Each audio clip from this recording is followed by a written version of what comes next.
Tell Me More podcast is being recorded on the lands of the Wurundjeri people of the Kulin Nation. We pay our respects to elders past and present and extend that respect to all Aboriginal and Torres Strait Islander cultures. Welcome to Tell Me More, where we have conversations about the good, the bad and the real. I'm your host, Olivia Molly Rogers. Today I'm really excited to be joined by Sera Bozza, who is a dating coach. I found Sera because she writes for Body and Soul. She has also written for Elle Magazine, GQ and Boss Hunting, all about dating. Sera provides really practical tools and honest advice to help people navigate modern dating. Sera, thank you so much for joining me. Thank you for having me. I have wanted to have a dating expert on here for so long because I'm certainly not one. I've had my fair share of bad luck in dating. I think I've been very lucky recently with Hugo, but it's something that I get asked about constantly, and it's nice to have an actual expert in the chair, so thank you. Love it. Here to help. Can you please tell me about what you do, or how you would describe what you do to a stranger? So I'm an evidence-based dating coach. Evidence-based just means my coaching sessions are science-backed. I also have a few dating columns across Aussie media sites, and I have been dubbed an expert by brands like Tinder. Yeah, that's awesome. That's actually how I found you, was one of your articles with Body and Soul. Yes. Mm-hmm. And yeah, I loved reading that. How did you get into doing this? So interestingly, I was an architect.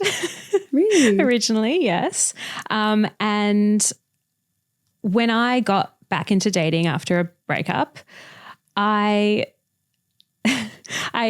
got back on the apps, and I'd previously had an unbelievable experience there. I'd met my partner, we're together for a few years, and suddenly I realized, things have changed in the last few years, haven't they? Why are people suddenly treating each other like shit? And I also noticed amongst my single friends, they were really riding the roller coaster of emotions of dating. And maybe it was because of the breakup and there was still an element of detachment there, but I was really able to observe from a distance and see everything as a whole, and I wasn't as reactive as my friends were. So then personally I was like, why am I reacting differently? And just a mix of, my response is different. Is it healthy? Is it not? I don't know. Yeah. And just trying to understand, what is it about? Is the technology changing how we behave? Are we then informing the technology? I was just very curious about apps in particular and just the whole space of dating. And gradually I started writing about dating and eventually coaching. And here I am helping people take and get action in their dating lives. That's amazing. I have heard you say that you mainly work with men, which I found really interesting. Can you tell me about that? Yeah, so I write a lot of articles for Boss Hunting, which is how a lot of guys found me. And I love working with guys. Often it starts with maybe my profile isn't set up the way that it should be. And that's generally the in. But beyond that, it's, how can they be more confident approaching girls in real life? Often they are trying to learn through videos on social media, but just feel like they're constantly doing everything wrong. And they often are in their 30s and they're trying to understand, maybe I'm doing something wrong. This isn't working out how it should. And they're often so, obviously the clients who come to me are open to coaching, but really receptive to learning and growing and wanting to do better. That's so nice to hear, because I think even from, I told you off mic before, I put up a question box to get questions from my audience. And I think that a lot of the vibe that I get from a lot of women is that they just assume that men feel differently about dating. And I think from bad experiences where a man is really closed off and, rejects you or doesn't seem receptive to starting up an actual relationship, and, they want just something else, something casual, it then makes you feel like that's the way that they are across the board. And it's obviously not the case. If the men are coming to you asking for help, what do you think that it is you obviously said that dating's changed a lot since you were dating, 10 or so years ago? What do you think the biggest changes have been? Just to quickly circle back, Yeah. I think the one keyword that you used was assume, and we're all just making assumptions based on our past experiences, based on what we're consuming on social media, and we're swimming in one particular viewpoint and then projecting that onto everyone else.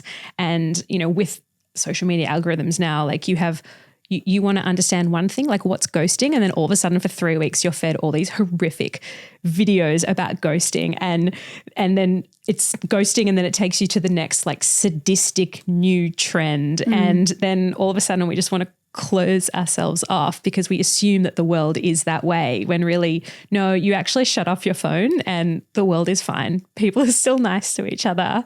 But we just get in these rabbit holes of making assumptions about other people, and then our phones and our friends just feed that back to us.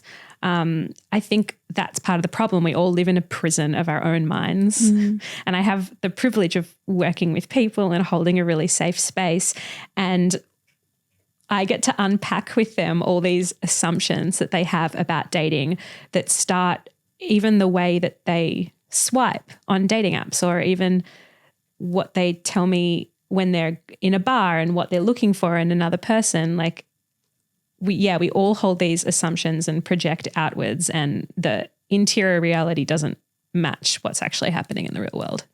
It must be such an interesting process unpacking that with someone.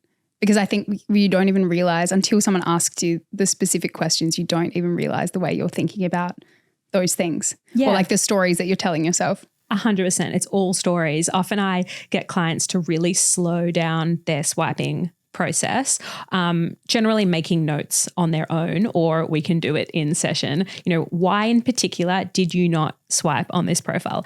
And sometimes you hear those craziest things like, you know, beliefs about what a profession must mean or what age must mean. And it's all the stories that they're holding in their head, and they're all made up. Yeah, that is so interesting. And they block so many opportunities. And sometimes when you ask, you know, why? What does that mean? Why have you assumed that that profession therefore means they have these characteristics? It's all fluff, and people eventually understand that when you hammer them with why. But most of us don't question our default thinking patterns. We just continue doing the same things that we always have and then expect different results. Yeah. Stereotyping. Absolutely. I think also confirmation bias is a massive problem. Like you think that someone with a certain profession is going to act a certain way, and then I think you look for those characteristics to prove that. Yeah, 100%. You have a belief about someone, and then you wait for them to reveal that to you, and then you can go, oh, I was right. Yeah. That is so true.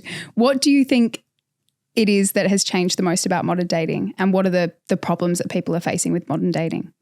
I definitely think phones are a significant part of the problem, but also solution. Yeah. It's a hard one.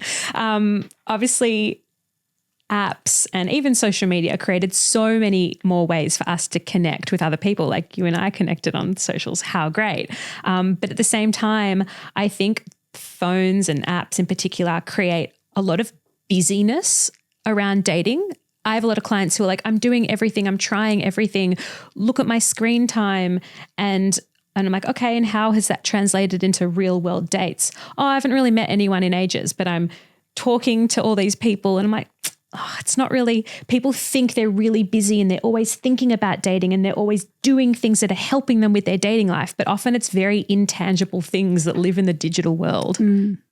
So not actually booking in real life dates. Yeah, very few actual times where they've put themselves in front of another person, or ended up on a date, or have gone to a singles event, or have approached someone in person. It's very digital based action, which can have an outcome, but for the most part, it ends up being like procrastination. So much time spent curating the profile, but in the end of the day, it's like you haven't done anything, and that's probably why you feel so bad. You're just also creating busyness. Yeah, or swiping, hoping to get 10 matches, but they're not actually turning the matches into dates, just like getting a little dopamine hit from someone saying they like you. Absolutely. Yeah, but it doesn't actually really mean anything unless you strike up a conversation. Yeah. I spent a little bit of time on one dating app, and I found that for sure, where like people match. You match with people, but then it doesn't actually turn into anything. Is that one of the biggest problems with dating apps? Yeah, I think a lot of people struggle to convert it into real life. I think there's, that ideal timeline of you chat for a little bit, you already drop hints about wanting to meet in person. And there are definitely ways to do that. But ultimately, you can't control what the other person wants to do with their time, how invested they are, what their week looks like. So you can end up with a lot of digital pen pals and everyone has different expectations and they're all mismatched, and it can create a lot of frustration for sure. What do you think people should do then? Like how many interactions should you have before you are being like, okay, let's meet up for a coffee or a drink or a walk or something? So I like to pair it all the way back. Okay. And I think that when you set up your profile, it shouldn't just be a process of, okay, I'm going to go through my camera roll, choose that pic. This bio sounds witty and funny. I'm good to go. I actually tell people that how you set up your profile should be how you want to set up your dating life. So, what does your calendar look like? For example, like if you are on these apps and you want to promote the fact that you really like running, so then you're trying to find photos, I like running or whatever. It's like, okay, when's the last time you've gone for a run? Go back to your calendar. Do you do the things that you say you do? Are you trying to find a photo of you and the girls that look cute at brunch? Why are you only finding a photo from 6 months ago? Does that mean that you haven't spent time with your friends in the last 6 months? So it's sort of like, what is the life that you're trying to project? What is the life that you want? And really using that profile setup to kind of cross-reference with your calendar and say like, what's my life at the moment? Not just what I'm trying to promote, but like, am I happy? Do I have good hobbies? All that sort of stuff. And then sort of running at the same time that you're doing your profile, go back and have a look at the gaps in your calendar. These are where there are probably more opportunities in my calendar to reinsert the things that I love doing, which ultimately will re-energize you for your day-to-day life. And that energy will like translate brilliantly into the confidence that you need to date. And then also see, actually, if I say I like running, running's actually a really great way to meet other singles, like through a run club. So, if I've got a gap on a Saturday morning in my calendar or a Thursday night, like are there any run clubs around Melbourne that meet during those times? So you kind of use your profile to establish what your dating goals are and also your lifestyle goals. And then you ultimately want your profile to be like a 24/7 billboard for your single status that you have to interact with as little as possible. So you then can get very specific about setting up that profile in a way that gives signals to the other person, like, I'm serious, I want to meet people in real life. You can drop hints, for a lot of my female clients, I say almost like that Taylor Swift, like Easter egg effect. Like, you can do a poll, like choose our first date place and insert 3 options that you would be happy to go to on a first date. Already planting the seed, like, I'm here, I'm invested, I want to meet you, suggest that you take me to this wine bar. Yeah. Or throughout your photos, like give little clues as to like where you like going, give conversation starters so that you're making it really easy for the other person to interact with you and signals that you're there to convert it into an in-person date. And it's like giving out an olive branch, like ask me about this, ask me about that. And that should kickstart a conversation that has a lot more momentum. And once, that you've established a little bit of trust, you maybe have good banter, then be like, hey, really loving this chat. Do you want to grab a drink one night this week or whatever it is? I think that's really good advice. And I listened to you on another couple of podcasts and you said that what you're saying here about reflecting how you actually want your calendar to look. So if you're putting up photos where you're holding a glass of wine in every photo, it gives off the impression that you love drinking. Maybe you're a bit of a party person. There's nothing wrong with that. But if your actual day-to-day life doesn't look like that and you are more of a, a fitness person and you love early nights and you love cooking dinners at home, but then you're sort of advertising yourself as the opposite of that, then it doesn't make sense. Yeah, totally. I get clients to focus on 3 or 4 main themes in their life. You're never going to be able to reflect your incredible 3D self in a 2D avatar on a dating profile. But if you hone in on, okay, my themes are themes/interests are, running, wellness, wine bars or something, they don't have to be so sophisticated. Then you can sort of make sure that there's a bit of a consistent thread between all your photos. They all sort of, someone could look at you and go, oh, that girl likes running. She's into wellness. She likes drinking wine. Like, at least that's a much better in for the other person to be able to open a conversation with you. I want to see what it's like when you're working with a client, the questions that you ask them, and then how you decide what it's going to look like. Sure. So there's a couple of different phases. Firstly, it's like, it's great to have a dating profile. That's awesome. But what else aren't you doing in your life that means you need this profile? Okay. So that's part one. That's like, let's look at your calendar. Let's get you going to more events, meeting new people, doing more things. From that, you can establish what you actually like doing and what your interests are. And then we translate those things into photos and conversation starters on the app.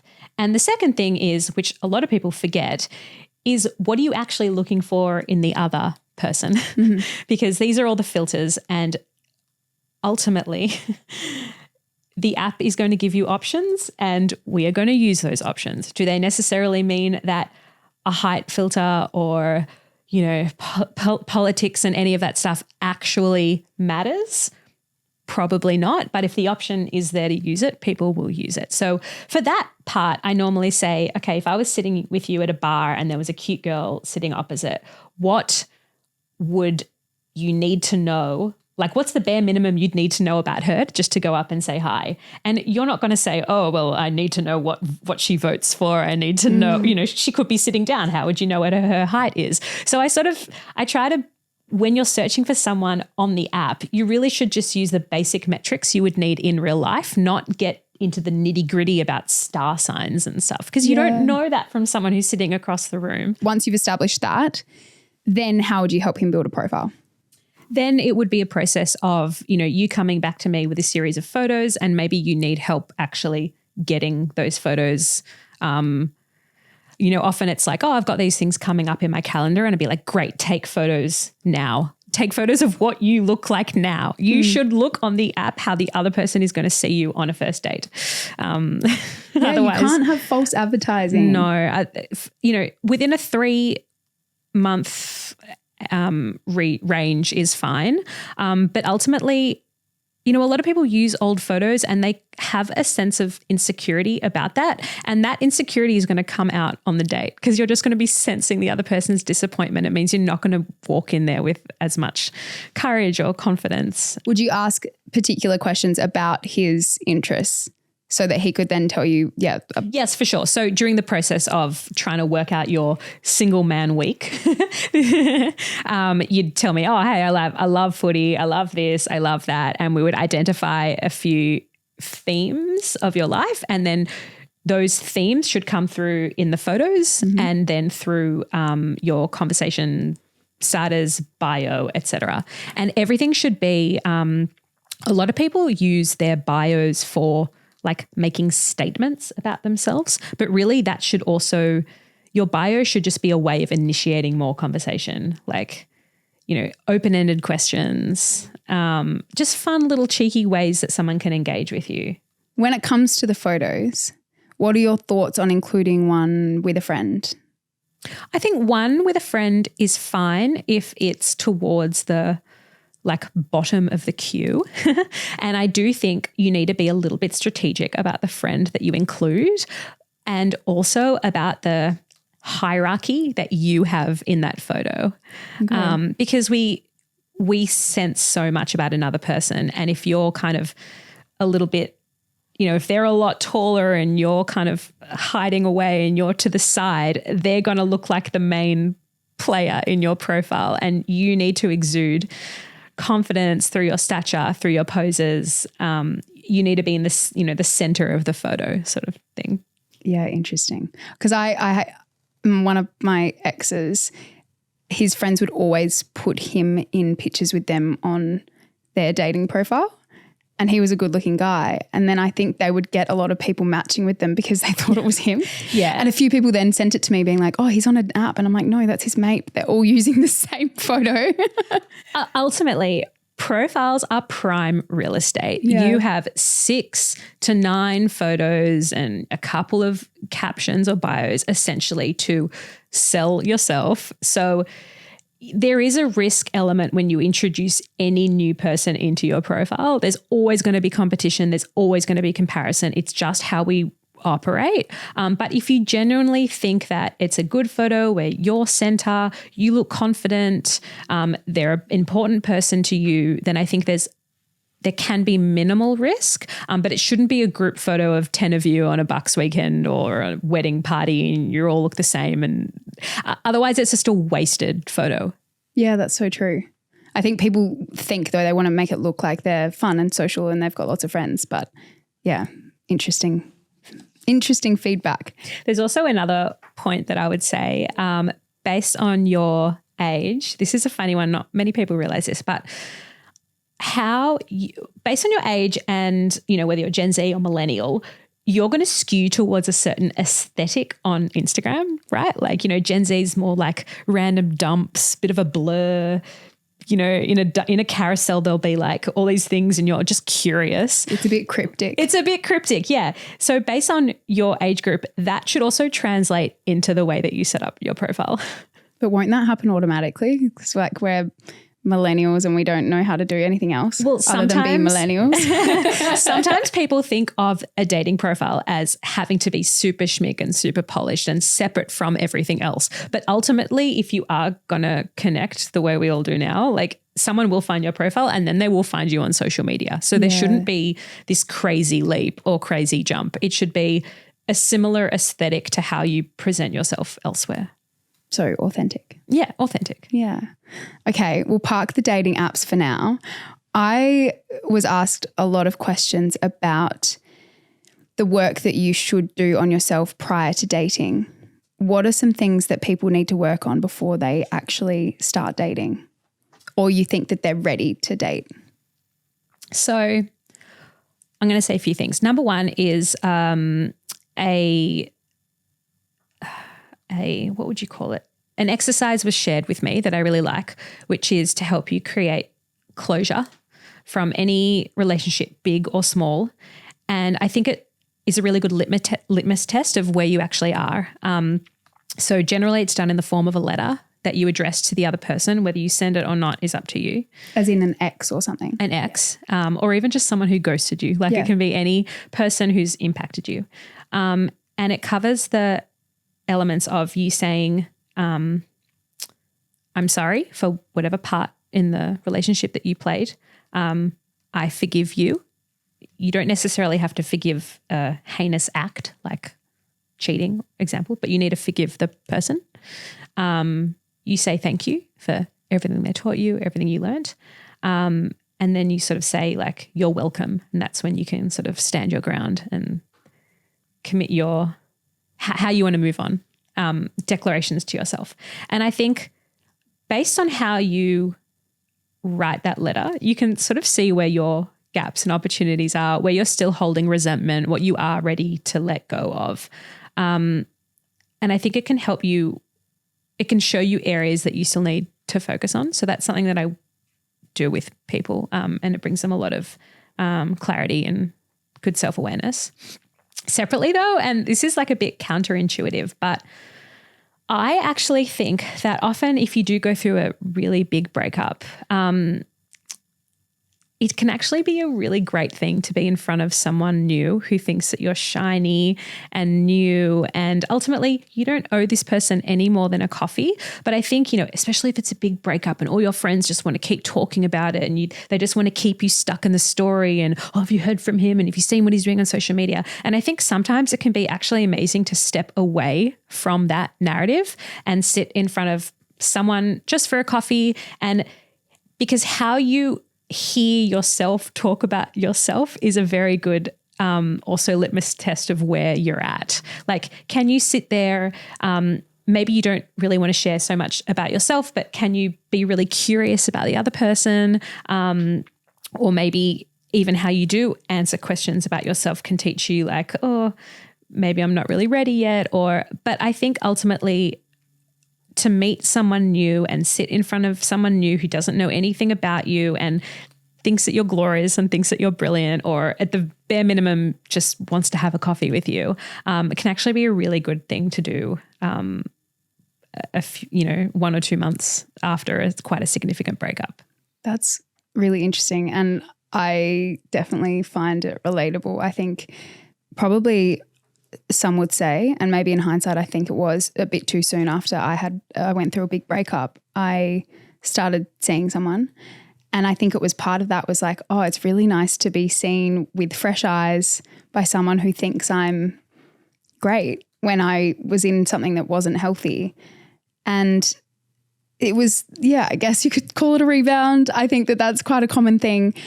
But I don't really think it's a super negative thing. I think it can help you to heal. Absolutely. Yeah. And also like if, you're going to be sitting in front of someone new and they're going to go, what do you like doing? And sometimes you'll be like, oh, I don't have any hobbies because my life used to be enmeshed with my ex. And then you have to go, oh, what are my hobbies? So I think it's a really great mirror when someone's like, you're new, you're shiny, like tell me more about you. And how you're seen can be an incredible thing for your confidence and also help you identify where the gaps are in your life at the moment to help you move on. Yeah, it helps you sort of rebuild who you are. Yeah, rebuild from the ground up, I guess. But do you think that there is like a rule around that? Like maybe you said maybe just a coffee or something early on. Is there a rule between how long after a relationship you should then be in a new relationship? I tend to steer away from rules because every experience is really different. Sometimes people might have gone through a breakup, but they themselves had detached from the relationship months before. There's this quote that I love. It's like, don't postpone joy until you've learned your lesson. Like joy is the lesson. I think you're never going to be 100% whole, perfect and complete going into anything new, but that person can help heal you. They can help show you parts of yourself that you lost or forgot in the last relationship. So I think just being open and communicative, hey, I'm really enjoying spending time with you. Like, in full disclosure, I was in something serious quite recently. Let's just take it slow. As long as you're upfront and open with the other person, I think that's fine. On the flip side of that, a lot of the questions that I received were from people who have been really traumatized by a breakup and then not let themselves date. And now some of them, it's been 3, 4, 5 years since they've been with someone. And I think then that must make it so challenging to want to dip a toe back in and really daunting.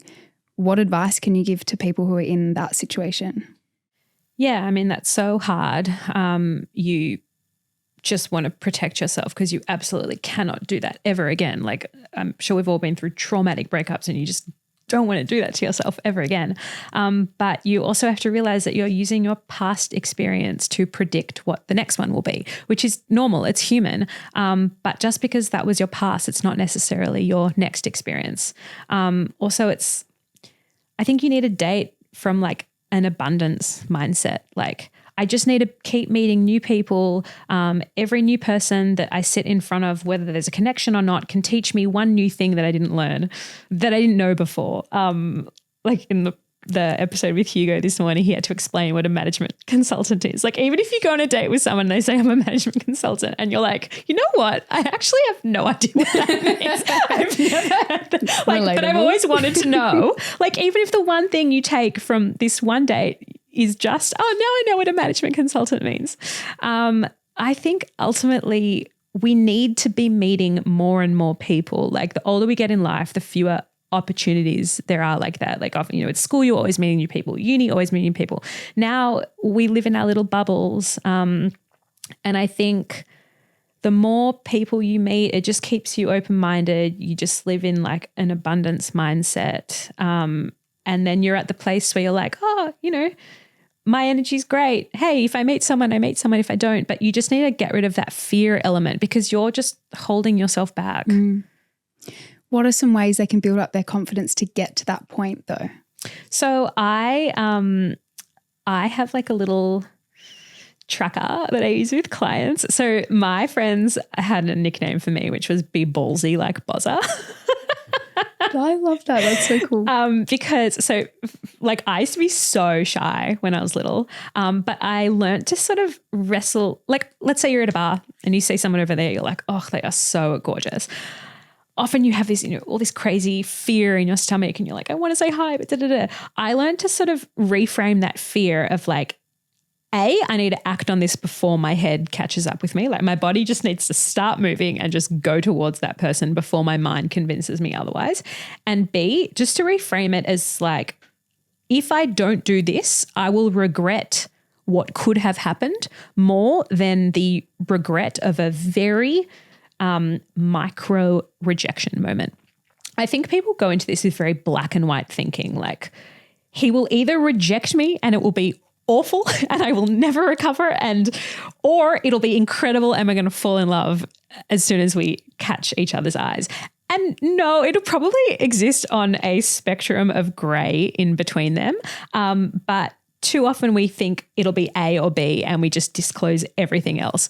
Ultimately, if you go over to that person and even if all you can say is, oh, hey, I just wanted to introduce myself, it's probably you're going to receive a very polite, oh, nice to meet you, but I'm seeing someone at the worst. Like no one is so awful to each other face to face, but the stories that we tell ourselves in our head end up being 27 times worse than what happens in real life. So I have like a little tracker that I use with clients and it can be anything from, just smiling at their baristas or putting their phone down on the commute and just holding little moments of eye contact with other passengers or starting up little conversations all the way up to, oh no, if you see someone cute on Instagram, just slide on in.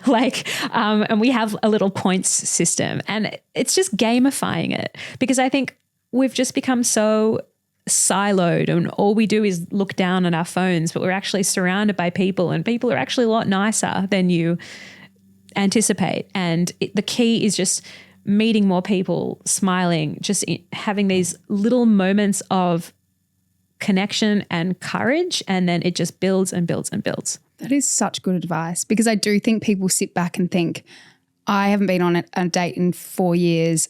I can't think of anything worse than going on a date. So then they're like, well, I'm not even going to think about it altogether. But I feel like that really takes it back to tiny little interactions and building your confidence that way. That's so really helpful. Thank you. And then, just also reframing, like, again, we used our past experiences to predict our future ones. So what is a date?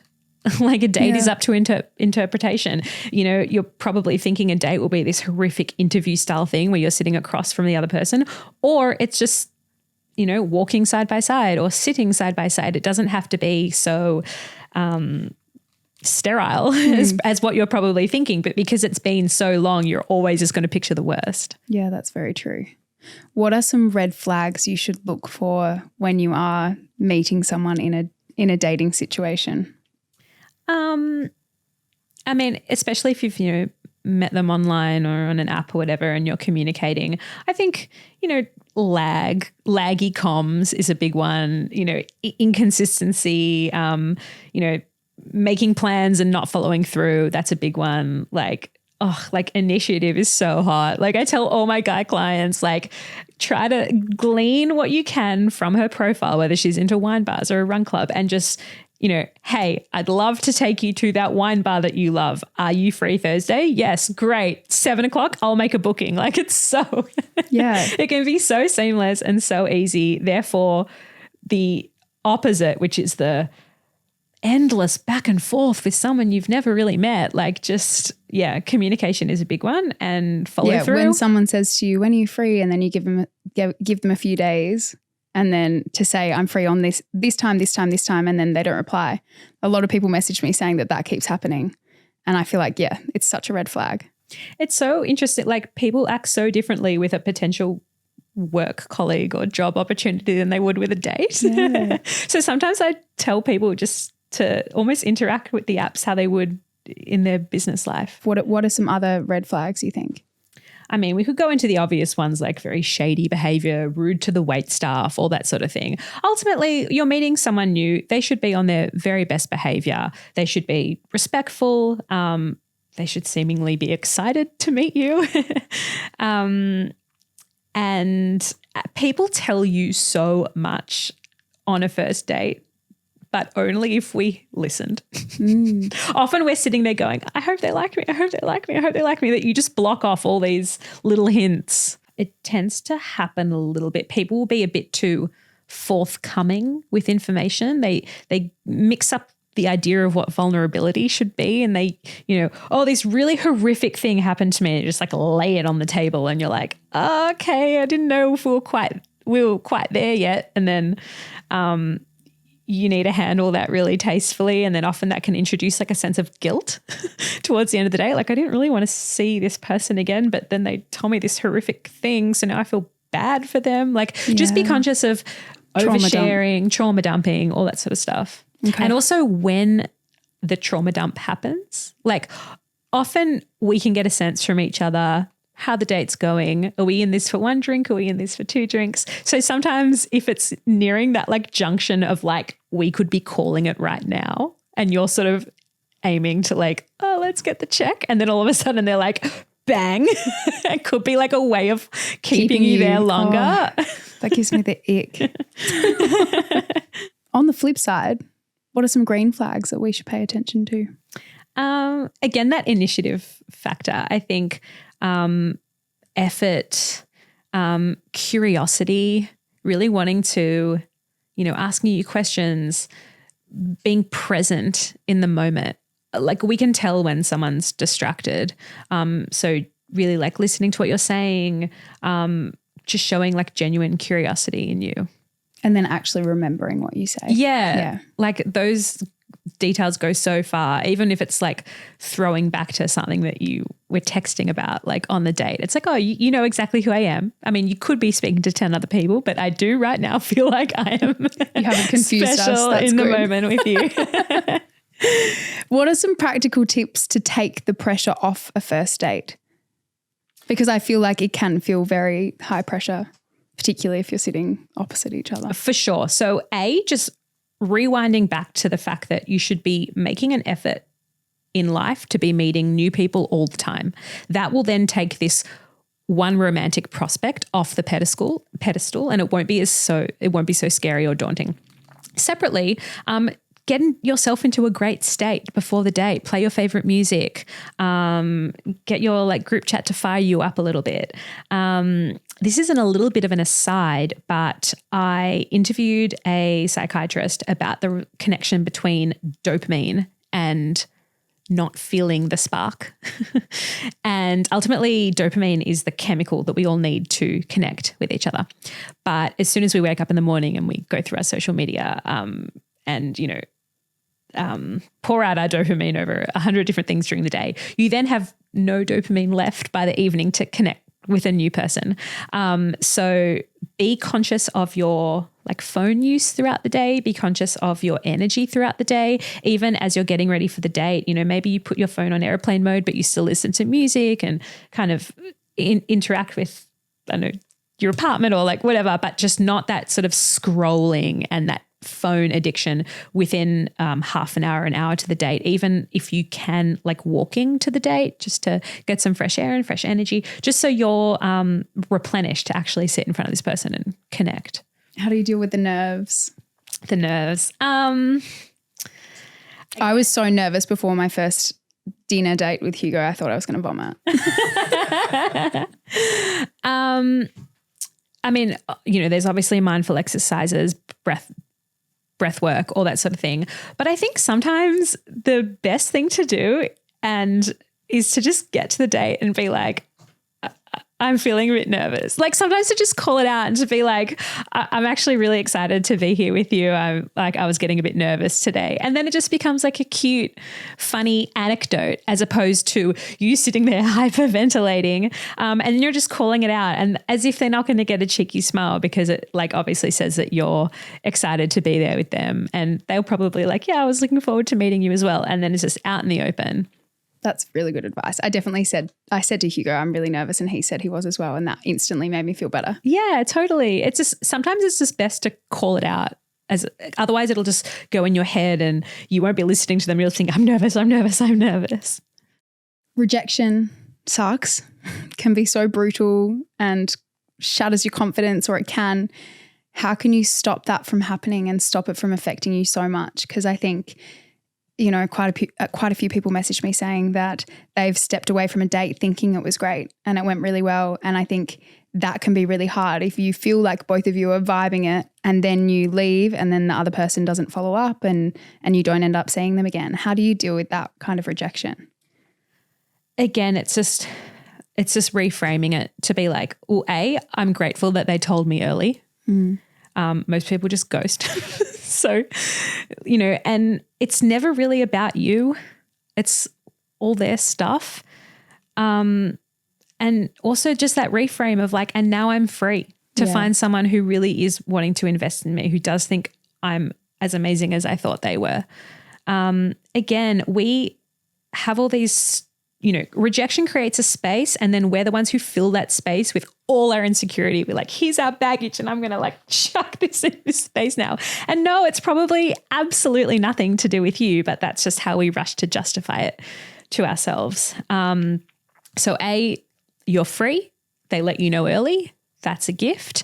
And now you just, also it's like, is it brutal? Is it embarrassing? Or do we just tell ourselves that it is?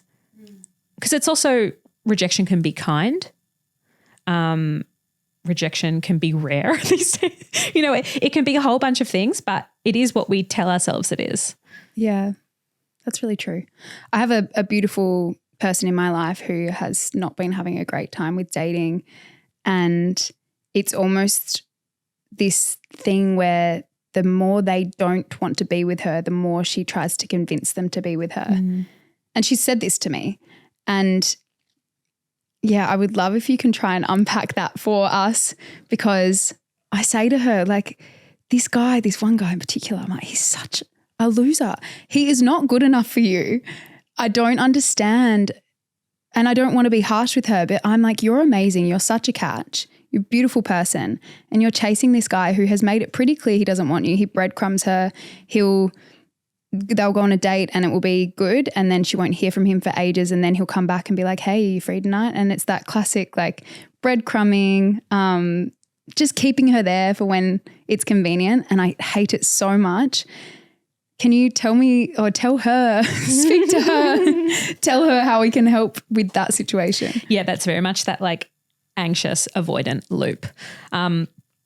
Ultimately, it's a dance, because their behavior makes you act a certain way and then your behavior makes them act a certain way.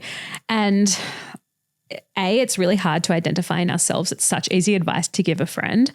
Sometimes I get clients to write down like factually what is happening and then what's the story that you're telling yourself about that. So even if it's like, you know, September 1st texted me, didn't hear back until, 8th of September. Sometimes you need to see factually how this is playing out to sort of let it sink in and have a little bit of space.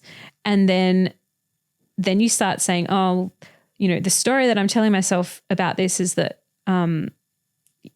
maybe I get more value from, maybe I'm putting him on a pedestal, for example, and I think he's amazing. And then it's like, well, why don't you think you're amazing? So you just need to build your confidence up. You need to see it rationally. You need to, you need to be the one to stop the loop ultimately. I have said to her, if I came to you with the same problem, 100%. What would you be telling me? And I him. think that's 100%, like block his number. But I think the advice that we give ourselves is often so different Totally. to what we would give to a friend.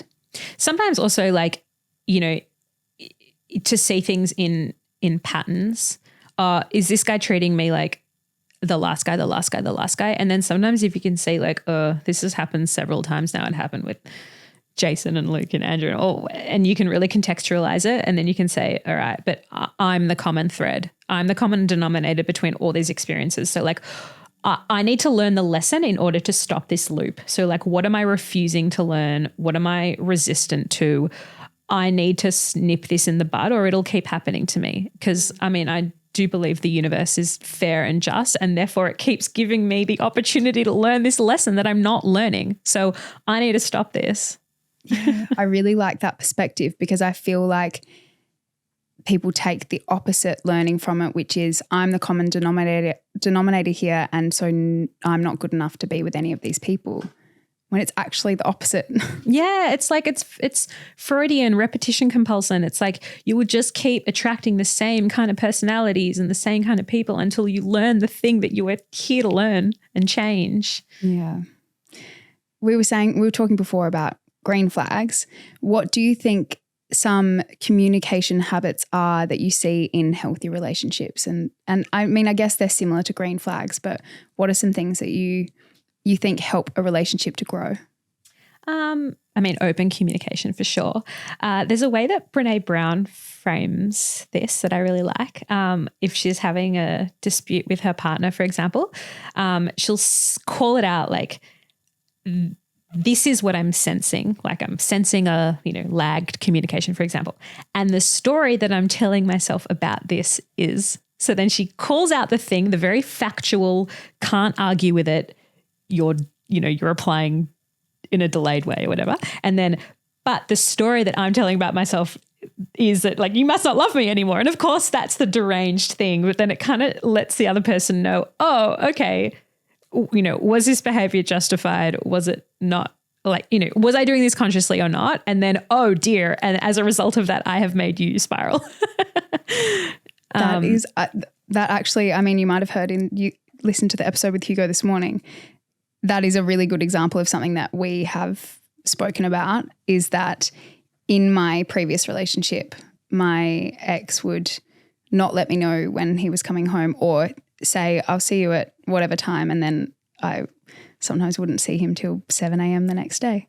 And so if there's a period of time where I haven't heard from Hugo, based on my previous experiences, I start to feel a bit anxious. And so I told him early on, if you've said you'll be home at 7 and then it's 7:30 and you're not home, it makes me feel like, oh, this is going to end badly, even if he then walks in the door at 7:35. So I said, could you just tell me if you're running a bit late? So he was like, yeah, no worries. And he does that. And then I've never had that feeling again because I think, communicating the feeling, even if you feel at the time that it might make them think, oh, she's a bit needy. But there's a quote that I love so much and I always come back to, is that you will never seem needy to someone who's meeting your needs. And I think it's so true when you're communicating your feelings. If someone actually validates it and says, oh, I'm sorry it makes you feel that way, let me do the thing to fix it. And then they do it. It's a game changer. Yeah, because, so often we're just like sulking and we're in our heads and we're not actually communicating anything. We're just expecting our partners to behave in a certain way. Whereas it can be as simple as, I have this little tiny thing that I can request of you that will just make 10 problems go away. And it's like, yeah, cool, great, love it. But I also think their reaction's very telling. So if they then say, wow, you're so insecure, I'm not going to do that, or that makes no sense to me, then you will know early on too that it's not going to work, because they might be avoidant, and if you're a bit anxious, they make you more anxious. Yeah, exactly. Again, it's a loop. So it's, their reaction is very telling of the dynamic between you. Do you think that there's a way that you can figure out someone's attachment style in a first date without interrogating them? Like I said, I think people give away a lot of information, but consciously we don't always listen to it. However, what I will say, I mean, attachment theory is so useful. I remember reading Attached, the book for the first time and being like, oh my God, this is textbook. Like what happened in my last relationship is so eye-opening. But one thing I think that maybe social media has corrupted a little bit is the idea that you are a certain way and it's fixed and it's not changeable. Whereas I've found, after like a big significant breakup, I became more avoidant as a protection strategy. And then I became more secure. And then someone who was perhaps came again and triggered some old insecurities made me anxious again. So I think we all oscillate. And I think so a lot of people go on a first date fact finding, are they anxious? Are they avoidant? Let's understand this. And it's like, no, actually we oscillate and we all affect each other. It's a dance between two people. Nothing is fixed. So, if you look at quote unquote avoidant characteristics, yes, you can tell on a first date, maybe they're not great at communication. Maybe they're holding me at a distance. But it's not necessarily that they are avoidant and always will be. Yeah, I really like that. I think, we can attach ourselves too much to a definition and then you think you can't change. And I know that previous relationships have made me very anxious, whereas I feel so secure now.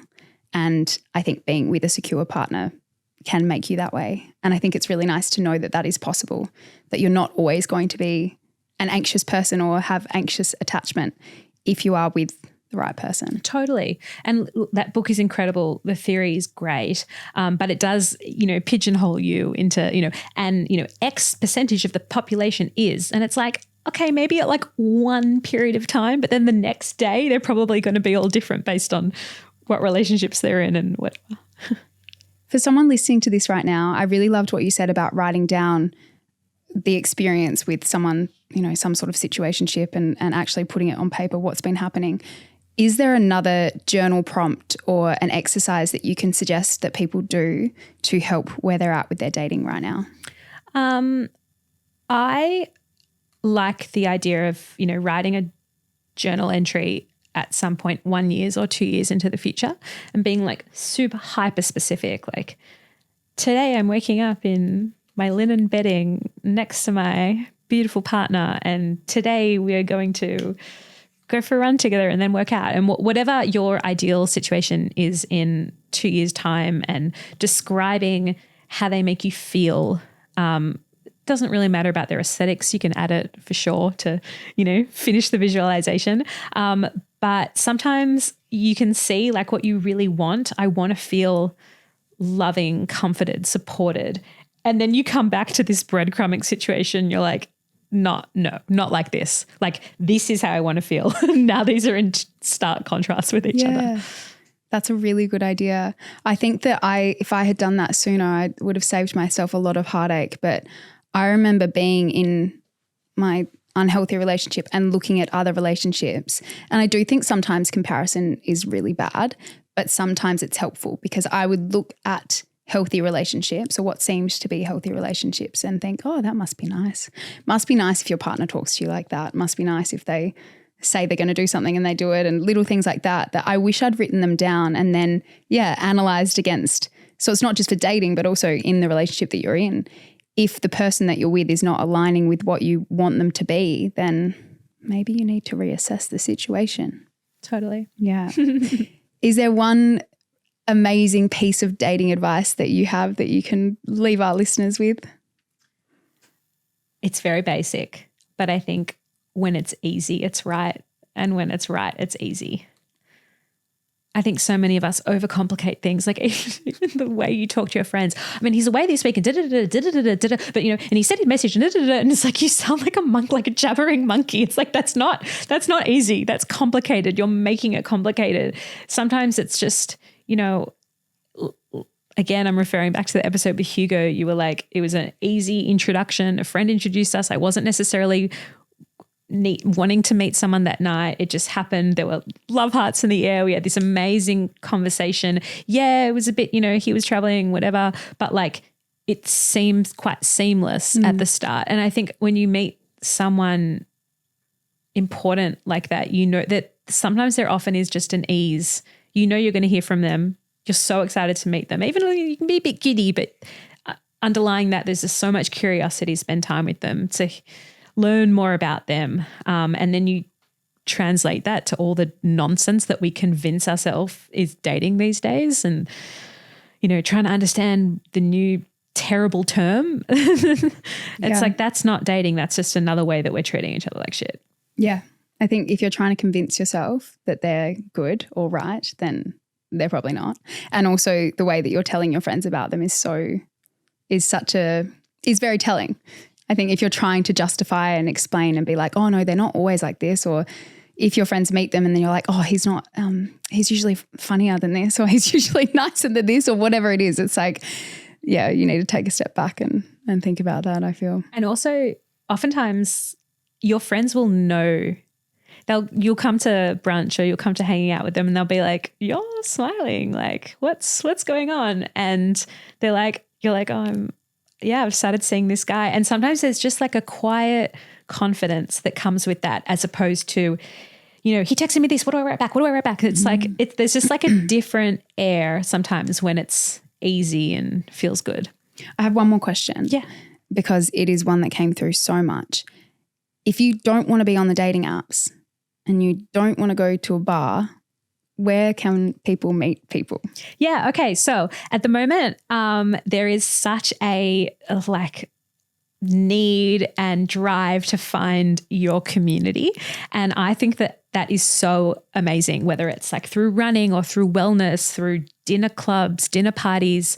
I absolutely encourage people to lean heavily into in-person events, whether they're single-coded or not. I think it's just find your people, because reconnecting to the activity or the hobby that you love will pour your cup with so much confidence that confidence will overflow everywhere else in life. So if it is a run club, if it is bouldering, if it is a cooking class, like there are so many amazing initiatives at the moment. There's that Club Sup dinner party that through Melbourne and Sydney. Oh, I didn't know about that. Oh yeah, they're really great. It's like come to dinner, meet new people. Cool. There are so many events like that if you actually start looking, especially amongst Gen Z. They're like desperate to have those in-person interactions. So I think it's just, you know, if you can grab a single friend, if you don't, a lot of them are very catered towards you coming on your own and meeting new people. And also just those little micro moments. Like if you're commuting, no, don't stare at your phone. Don't have big F off headphones. Just, you know, be looking around, even if it's just, I'm just going to smile at 3 people on my morning walk today. It doesn't have to lead anywhere, but I'm just going to show the universe, I'm going to show the world that I am like open. I think that those kind of intentions, you end up, the karma comes back to you in different and funny ways. Yeah. Actually, sorry, I said one more question, but I do have one more. Yeah. Someone in my audience submitted a question saying, how do I date men when I hate men? And I think that this comes back to what you're just saying, that if you're putting out that energy that you hate men, you're probably rolling your eyes at a man before he even says anything. So you are giving them the message that you don't want to meet them. They're probably going to give that back to you. Absolutely. It's sometimes it's just, we need to like listen to ourselves and say, how can I say I want this, but I'm telling everyone that I hate this? It's like, no, those two things actually can't work concurrently. So yeah, we connect so much through body language, and your body language is probably very closed off. You know, so many, you know, people are like, no one came up to me at this bar tonight. Yeah, because you were in a little huddled group. You had your shoulders all inward. You were playing on your phones. You weren't looking around. You weren't making eye contact. You probably looked really intimidating. And maybe you were also shy and a bit nervous, but consider how that would look to the other person versus you just like smiling around the room, just going straight up to people, even if you get a polite brush off, then going back to your girlfriends and insisting they buy you around because you were the only courageous person to do it. I think just gamifying it in little ways. That's really good advice. Okay, we're going to finish with oranges and lemons, which you know because you listened to the episode. An orange is something positive from today or the last few days. Lemon is something a bit more sour. And then a seedling is something you're looking forward to as well. We'll add that in. Ooh. Orange, I was just in Sydney for the marathon weekend, and it was so exciting that Sydney Marathon has become a major, and it was just such beautiful weather and there's just so much incredible energy, and I can't not watch a marathon and not cry. Me too. It makes me so emotional. This time as well, I was like, I'm not going to cry today. And then I was at like the 40-kilometer mark and I was there with my dog and it was all cheerful and happy. And I saw like two runners come to the side and one was like rubbing the girl's calves and he's like, you've got this, you've got this. And I just started bawling my eyes out. I think it brings out the best in humanity. It does. And like, there's just so much grit and determination. And I just feel for the human stories. A lemon is silly, but I think I mentioned my hair's originally ringlets and I committed to the curl for a few years in Sydney. Now I'm back in my straight hair era. But as Sydney gets into summer and the humidity increases, that's just getting a little bit harder. Yeah, I don't know how people with frizzy hair live in Sydney. I don't know if I could do it. Yeah, it's tough. It's tough. But I'm trying to commit to the bit. Seedling? My seedling is like, it's also running related. I'll be back in Melbourne in a few weeks-ish to do the half marathon. I'm really excited about that. That is very exciting. My orange is today is my little nephew Morris. He's named after our grandpa. It's Morris's birthday. He turns 1. He was a little preemie baby and to see him flourish like he has been so nice. And they live in Japan and my sister-in-law did a post I have to show you guys. It's the funniest thing I've ever seen. I thought it was AI, but it's not. It's real. They went and did this full Japanese photo shoot with him. He's in like a little Pikachu costume. Like it's the cutest thing I've ever seen. And also the most Japanese photo shoot I've ever seen for a baby. But yeah, that was my orange this morning, waking up to those photos.